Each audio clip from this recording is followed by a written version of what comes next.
ভারতীয় ব্যাটিং লাইনে হঠাৎ করে দেখা গেল লো ব্যাটারির সিগন্যাল। হ্যাঁ, সুপার এইটে এসে টপ অর্ডার এমনভাবে আত্মসমর্পণ করলো যেন কেউ ওয়াইফাই পাসওয়ার্ড ভুলে গেছে। হ্যাঁ বন্ধুরা, দক্ষিণ আফ্রিকার বিরুদ্ধে ৭৬ রানে হার। এটাই টি-টোয়েন্টি বিশ্বকাপে ভারতের সবচেয়ে বড় ব্যবধানে পরাজয়।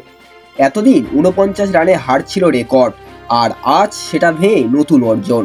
আজকের ভিডিওতে আমরা বিশ্লেষণ করব, এটা কি শুধু একটা খারাপ দিন, নাকি আবারও সেই পুরনো রোগ, বড় ম্যাচে বড় হার। যদি লক্ষ্য করা যায়, গ্রুপ স্টেজে ৩ ম্যাচে ওপেনার শূন্য। হ্যাঁ, অভিষেক শর্মা, আমেরিকা, পাকিস্তান, নেদারল্যান্ডস প্রথম ওভারেই বিদায়। তারপর সুপার এইটে এলো নতুন এপিসোড। ঈশান কিষান এলেন আর প্রথম ওভারেই তিনিও শূন্য। মানে কি দাঁড়ালো? ৪ ইনিংসে ভারতের ওপেনার খাতা না খুলেই ফিরে গেলেন। এটা কি ক্রিকেট, নাকি ওপেনাররা উইকেট দান করছে? তাহলে বন্ধুরা, সমস্যা কোথায়? সবচেয়ে চিন্তার বিষয়, পাকিস্তান, নেদারল্যান্ডস, দক্ষিণ আফ্রিকা ৩ ম্যাচেই স্পিনারের বলে বড় শট খেলতে গিয়ে আউট হয়েছে ওপেনাররা। আর ঈশান কিষান ইডেন মার্কা নামে স্লোয়ার বল তুলে মারতে গেলেন, বল ডিপ করলো, ব্যাট ঘুরলো, ক্যাচ উঠল। আর কভারে দাঁড়িয়ে থাকা রায়াল রিকেলটন বললেন, ধন্যবাদ ভাই, উপহার গ্রহণ করলাম। এই জায়গায় সবচেয়ে বড় প্রশ্ন কি জানেন? আপনি কি বিশ্বকাপ ম্যাচ খেলছেন, নাকি লোকাল টুর্নামেন্টে ছক্কা মারার প্রতিযোগিতা? যদি একটা জিনিস লক্ষ্য করা যায়, সেটা হলো পেসারের নাটক। দক্ষিণ আফ্রিকা যখন পরপর উইকেট হারিয়ে ফেলেছিল, তখন তারা পেসারে ছিল, কিন্তু ডেভিড মিলার আর বেবিস এসে ম্যাচ ঘুরিয়ে দিল। আর ভারত, তারা মনে হচ্ছিল ২৮৭ রান তারা করতে নেমেছে।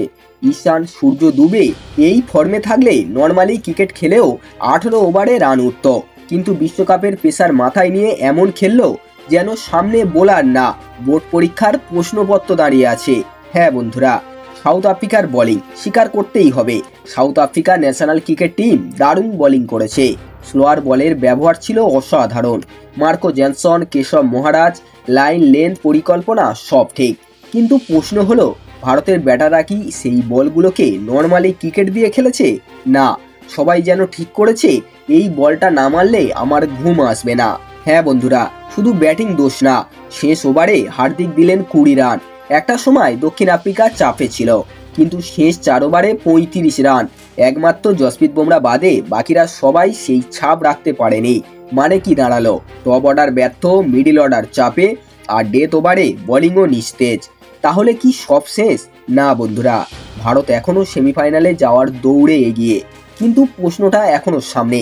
ফাইনালে যদি আবারও দক্ষিণ আফ্রিকা দাঁড়ায় সামনে, তাহলে কি আবারও পেসার? আবারও কি একই গল্প? বছরের পর বছর দুই দলই ট্রফি থেকে দূরে, কারণ বড় মুহূর্তে নার্ভ কন্ট্রোল করতে পারে না। আসল কষ্টটা কোথায় জানেন?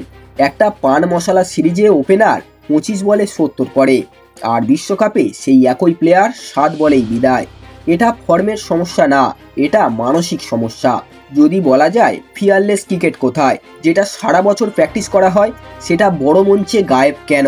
হ্যাঁ বন্ধুরা, শেষ কথা, টিম ইন্ডিয়া যদি খোলস ছেড়ে বের না হয়, স্বাভাবিক ক্রিকেট না খেলে, শুধু বিশ্বকাপ প্রেসার মাথায় নিয়ে খেলে, তাহলে কিন্তু ট্রফির স্বপ্নই থেকে যাবে।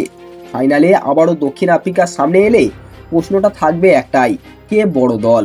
আপনি কি মনে করেন, এটা শুধু একটা খারাপ দিন, নাকি সত্যি বড় ম্যাচে মানসিক দুর্বলতা আছে? কমেন্টে লিখুন, ফিয়ারলেস চাই নাকি পেসার সমস্যা।